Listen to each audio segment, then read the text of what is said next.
En esta oportunidad vamos a escuchar pasajes pues, del analista Jorge Richter, quien se ha pronunciado sobre la ley del censo. También ha mencionado pues, que lo más importante es la tranquilidad de la sociedad. Hoy Camacho y Calvo están buscando de generar impunidad. ¿Quién va a asumir los más de 1.000 millones de dólares de pérdidas y de las 4 víctimas? Hoy Camacho comanda un grupo de neofascistas en Santa Cruz. Jorge Richter también evitó pronunciarse cualquier demanda contra Evo Morales. También Jorge Richter le ha mandado un mensaje al MAS y PSP.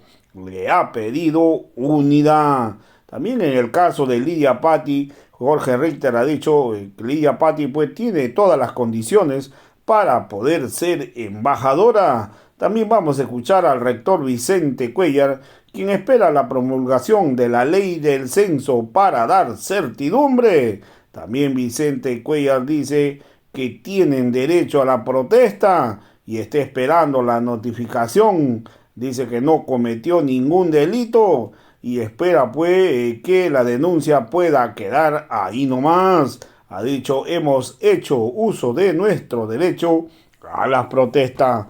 Aquí lo cierto es que el rector Vicente Cuellar tiene que responder por los múltiples de delitos ocurridos en Santa Cruz. Ellos salían a cada nada llamando a la población a mantener los paros y ellos son responsables de todo lo que ha ocurrido junto a Rómulo Calvo y a Fernando Camacho. Hoy que no pretenda hacerse el perseguido político, él sabe bien a dónde se ha metido y ahora que... Nosotros estamos todavía esperando que sea promulgada esta ley por el señor presidente. Hay mucha expectativa porque sería el punto final de todo este proceso. Yo creo que se va a promulgar, están todavía dentro de los plazos establecidos, entonces esperamos todavía con mucha expectativa porque eso daría certidumbre a todos los bolivianos, a todos los cruceños y dejaría absolutamente claro de que vamos a tener resultados, vamos a tener redistribución de recursos económicos y redistribución parlamentaria. Entonces vamos a aguardar todavía que sea promulgada y ojalá sea en la próxima hora. Ahora, rector, es contradictorio ya reconocer toda una lucha a través de una ley y en medio de eso aparecer advertencias de procesos penales contra los líderes de este movimiento, en este caso usted por uno de ellos. Mire, bueno, lamentablemente tenemos conocimiento a través de los medios de comunicación que se han presentado, creo, alrededor de 3 denuncias, algunas en el Alto, creo que 2 en Sucre. Lamentablemente, seguramente no vamos a tener algunos procesos.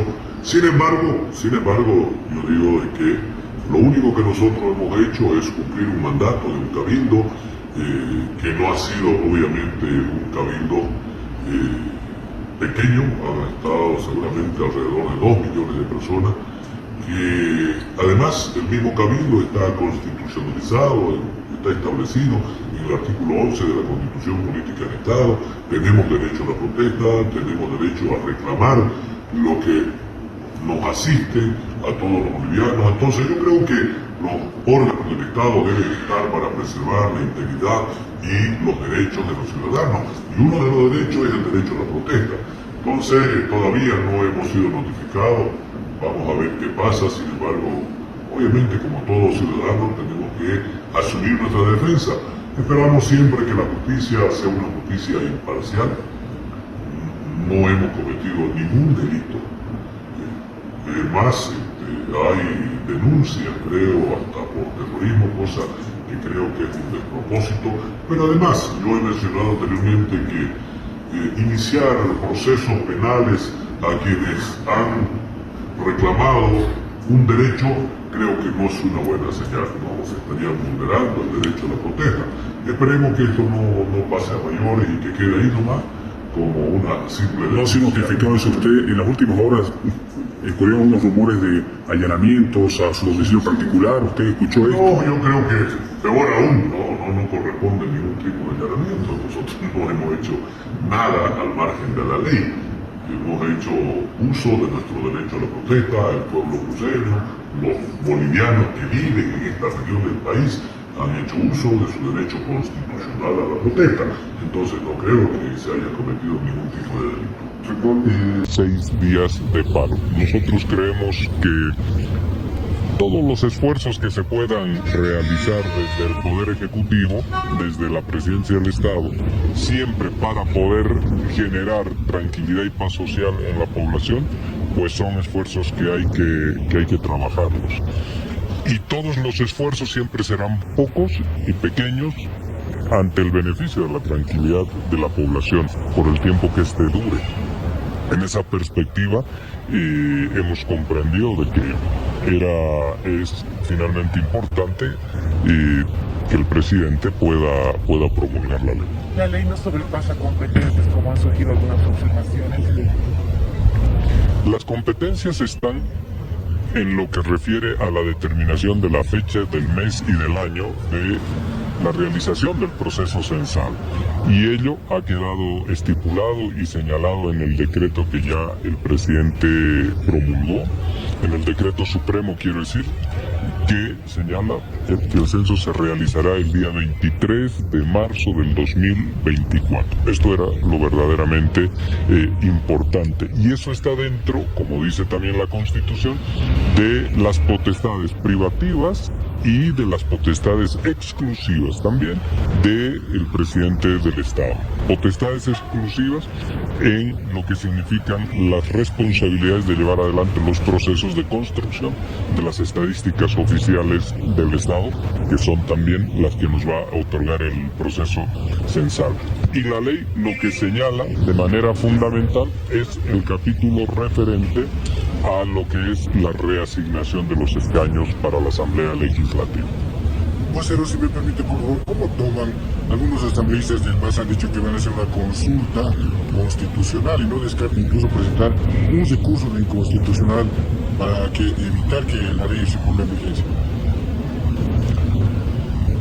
Lo importante de la ley en el criterio del gobierno es que hoy tenemos una ciudad y una población que ha logrado retornar a sus actividades cotidianas, que tienen garantías en lo que significa a la seguridad física, que la tensión y la violencia ha desaparecido. Sobre aquello podemos hacer varias puntualizaciones si es que uno siempre lo quiere realizar, pero en los hechos reales hoy Santa Cruz vive jornadas normales.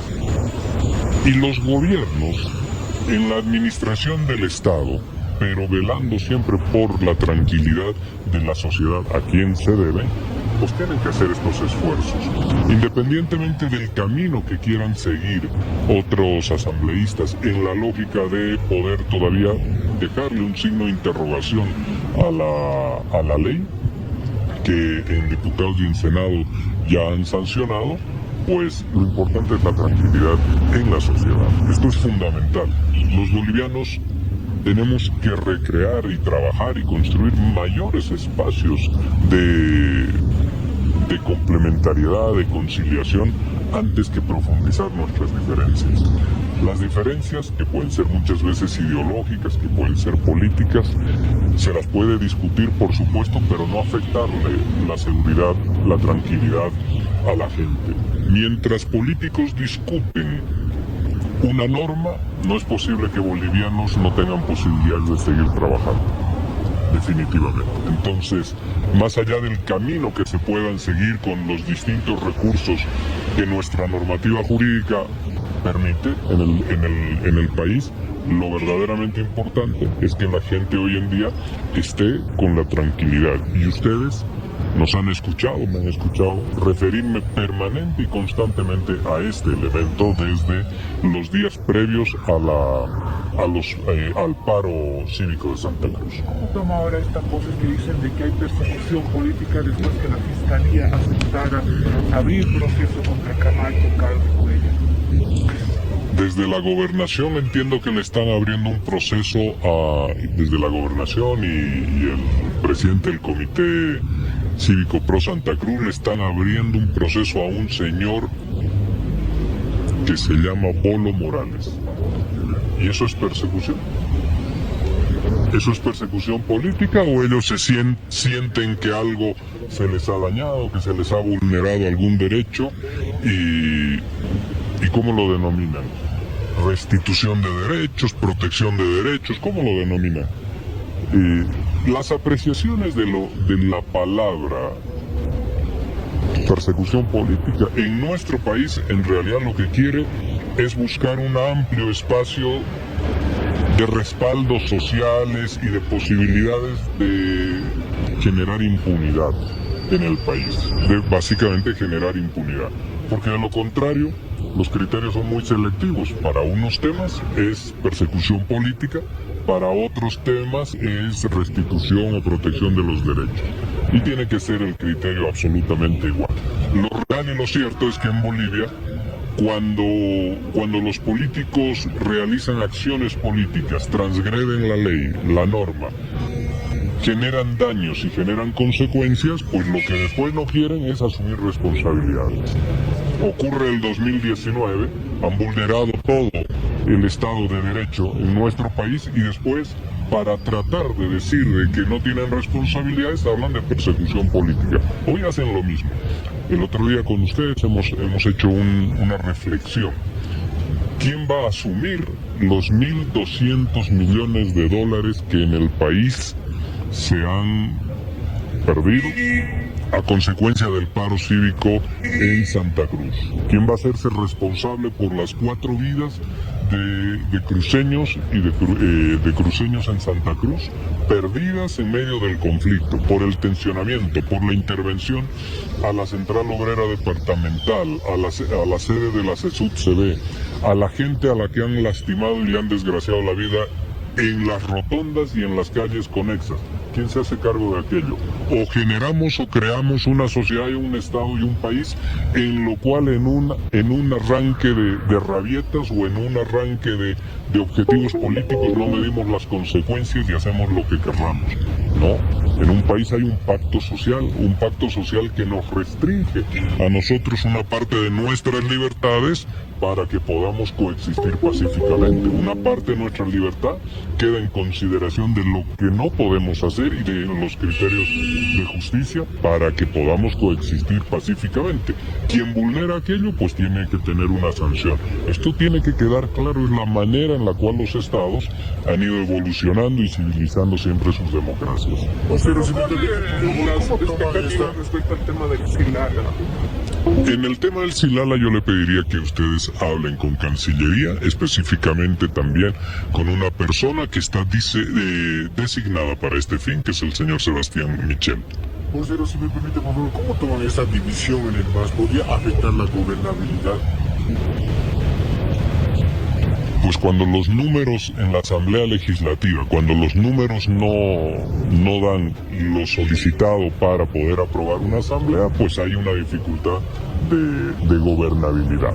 El país el año 2003 concluyó con lo que significaban las gobernabilidades en función de la parcelación del Estado sobre la base de acuerdos que se denominaban mega coalición, acuerdo patriótico, etc.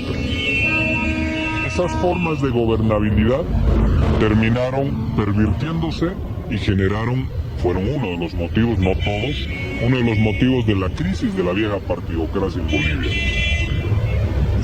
Sin embargo, es importante siempre saber, además hay teoría escrita, Hans Kelsen tiene un libro que se llama Esencia y Valor de la Democracia, y se valora de manera importante los acuerdos entre fuerzas políticas ideológicamente distintas, acuerdos para construir consensos, pero eso no se puede convertir en un modelo de poder. En los años 90 y principios de los años 2000, pues eso se convirtió en un modelo de poder. Todos los partidos de la vieja partidocracia eran oficialistas. Todos se sumaban al gobierno para poder tener una cuota parte en el Estado. La construcción del consenso a través de la parcelación y la fragmentación del Estado, cada uno con una cuota parte. Eso se rechaza y eso es deplorable y no es en lo que va a caminar el gobierno bajo ninguna manera. Construir consensos, lo hemos señalado alguna vez ya, eso siempre es importante. Por ejemplo, el movimiento al socialismo no tiene hoy en día 2/3, toda la bancada del movimiento al socialismo. Y si nosotros queremos hacer un nombramiento importante como el Contralor o Contralora General del Estado, pues hay que trabajar en un consenso. Y ese consenso no significa que te has despersonalizado y que a partir de ese momento pues caminas una ruta y un sendero común con la gente con quien nosotros tenemos ideológicamente diferencias muy profundas y conceptos de democracia verdaderamente distantes. Pero hay espacios en los que necesariamente un país, un Estado, su clase dirigencial tiene que trabajar consensos. El año 92 en Bolivia, Jaime Paz Zamora, Hugo Banzer Suárez, Gonzalo Sánchez de Lozada, firmaron unos consensos y unos acuerdos que modificaron nuestra constitución política del Estado, crearon la figura del defensor del pueblo, el Consejo de la Judicatura, etc. Pero después no significa que tienes que caminar de manera conjunta. Hay momentos, hay espacios y hay temas que exigen aquello. Pero de ahí a constituir el consenso como una lógica o un modelo de poder, eso es algo muy distinto. La vieja partidocracia hizo del acuerdo y del pacto, hizo un esquema y un modelo de poder. En mi criterio muy personal, el pacto por la democracia de agosto del año 85 fue importante, porque le permitió a los bolivianos reafianzar el proceso democrático. Después de la crisis del gobierno del doctor Hernán Siles, de la crisis que afectó al gobierno del doctor Hernán Siles Oaso. El doctor Siles Oaso ha sido un gran hombre al que no le hemos reconocido todavía su aporte y valía en la democracia. Pero aquel pacto por la democracia, Banzer Paz Estenssoro, reafianzó la democracia. Después se fue pervirtiendo en el tiempo y se convirtió ya en la fórmula por la cual la vieja partidocracia, la derecha en Bolivia, los sectores liberales y neoliberales se apropiaban del Estado porque sumaban el número necesario en la Asamblea Legislativa. Eso cambió el 2006. Hubo desde entonces un modelo nuevo y distinto. Es un modelo, rápidamente ya que estamos se los menciono, es un modelo sobre la base del asambleísmo, la deliberación, la movilización social popular como mecanismos de petición al poder ejecutivo, al poder político. Y ese modelo tuvo mucho éxito porque también tenía presencia en las calles y se apropió de las calles. Hoy en día este modelo está siendo contrastado e interpelado sobre todo desde Santa Cruz. Por eso el conflicto está en Santa Cruz. No es que haya poder político en Santa Cruz. El conflicto ha migrado hacia Santa Cruz. Un día estuvo en La Paz, otro día estuvo en la zona del trópico en Cochabamba y hoy está en Santa Cruz. Y migra porque allí también hay movilización territorial. Hay una derecha populista que comanda el señor Camacho, altamente violenta, en la misma lógica de las derechas y de los neos y posfascismos que hay en el mundo, que es absolutamente violenta, que circula el odio en ella, que es muy conservadora en lo político, en lo social y ampliamente liberal en lo económico. En ese marco de cosas, pues ustedes ven algo inédito en Bolivia, pero no es todavía un modelo de poder político. Presidente, ¿hace va a buscar estos consensos en la Asamblea Legislativa? Los consensos siempre hay que buscarlos cuando los temas mayores lo demandan. Esto es ineludible en el país. El movimiento al socialismo, cuando necesita aprobar un defensor del pueblo, un contralor, si se quiere modificar la constitución política del Estado, pues eso funciona con consenso. Ahora bien, establecer un modelo de la vieja fórmula de la democracia pactada, parcelando el Estado para poder tener gobernabilidad, eso no. ¿Cómo ven Evo Morales y las últimas declaraciones Vocero finalmente? No es bueno hacer consideraciones cuando la situación, consideraciones ya de orden personal, cuando la situación tiene unos elementos ahí de tensión. Habrán escenarios en la vía interna que son los apropiados para poder decir algunas cosas, manifestarse, tener la mirada histórica. Yo solamente dejaría así para toda la gente que forma parte del proyecto histórico del proceso de cambio, que por encima de todas las cosas, un proceso de acumulación histórica se resguarda con unidad. Es la unidad lo que garantiza la pervivencia de este proceso. porque de lo contrario quienes pueden celebrar y batir palmas de una posible división del movimiento popular como lo hicieron en el año 64. La vieja derecha del año 64 trabajó afanosamente, los hombres del MNR contribuyeron con lo suyo y el 4 de noviembre del 64 se dividen con el golpe de Estado y se reencuentran 18 años después. 18 años después de gobiernos militares, de muerte, de involución, de lo que Sergio Almaraz llamaba y decía que hemos hecho los bolivianos para merecer esta trágica suerte y por qué siempre nos va tan mal, decía Sergio Almaraz antes de morir en el año 68.